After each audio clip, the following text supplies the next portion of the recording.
Hi, Erik. Simon. There's been two statements from United today. First of all, Antony, what are your thoughts on the decision to allow him back to train and to play, and are you worried it might be a distraction? Yes, we make the statement, so I refer to the statement. I think everything is we make clear in the statement. And no, I don't think it's a distraction. We focus on the games, and he will do as well. The other statement regarded Lisandro Martinez. How frustrating is that for you and your injury list? Is there any improvements? Anyone back for tomorrow? Oh, we have seen some players back on Tuesday, and for tomorrow are back the players who are out of the squad for Tuesday. Scott McTominay, Christian Eriksen, they are back. Just in terms of Antony, did you have to think before you brought him back into the squad? People will have opinions about whether he should be there or not. I think we explained it in the statement, so I will keep referring to that. And injuries, you're not the only club who's got a lot of injuries at the moment.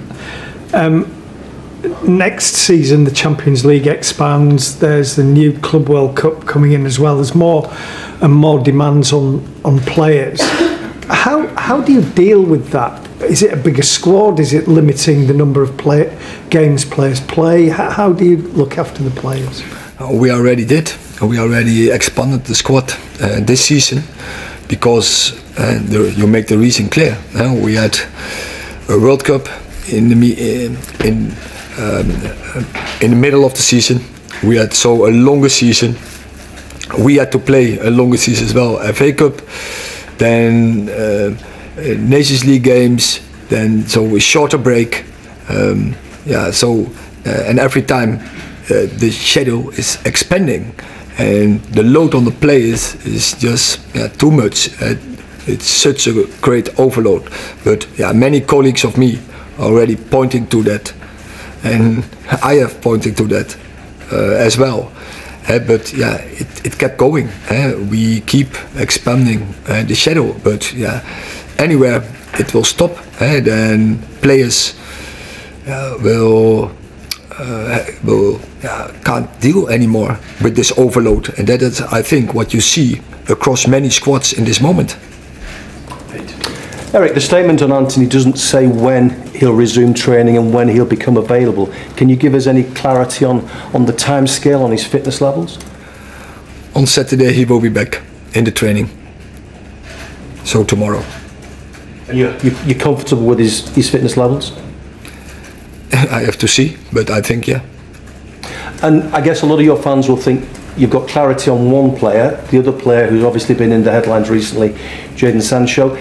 Is there no chance of any progress with that at this stage? Are you not tempted to maybe seek a little bit of clarity with him, having sorted one player out? Many of you ask me so often these questions, and I have said everything. How long can that situation go on for, though? What I said everything. Okay. Richard.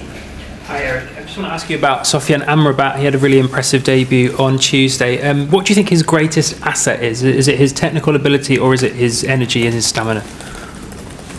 Yeah, as you say, he has more abilities, and you need, as a player on the highest level, you need a bigger skill set than only one. But I think his stamina, his dynamics, that is, I think, one of his biggest. And just on against Burnley, you only had 38% possession. That seems quite a small amount, especially with your history at Ajax of always having the ball. Do you think United need to have more possession, and how important is Amrabat to that aim? You don't always have. You need not always so much possession to have control in the game, because I think against Burnley we had across the whole game we had control in the game, but I prefer to have it like against Crystal Palace. As some injuries coming back to squad, you have more options for the squad. In these two games, you gave some opportunities to the young players like Hannibal, Pelistri, and also goal play his debut at Spurs. In the future, with even more tighter fixture, will these players have the time? Depends on their performances, on the levels, what they show, if they can contribute to a winning team, and it's only about that. You play the team, you make the selection based on the opportunity you win games. Hi Erik, how different will this game against Crystal Palace be to the one you played in the EFL Cup? Because the playing squads will be different, the starting 11s will be different, and what are you expecting from them this Saturday? Yeah, well, definitely. I think both sides will be different, but we can't believe from it. But I know the opponent is looking for revenge. Clear, that will be their fuel.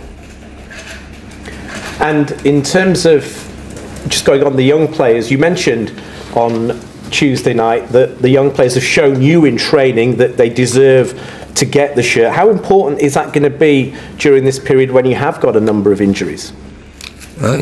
You see it already when you have players, when you develop players, you see the progress that can help you to tough situations. But also it's good for the club to develop such players, and for the players as well to get into professional football, to get into professional top football.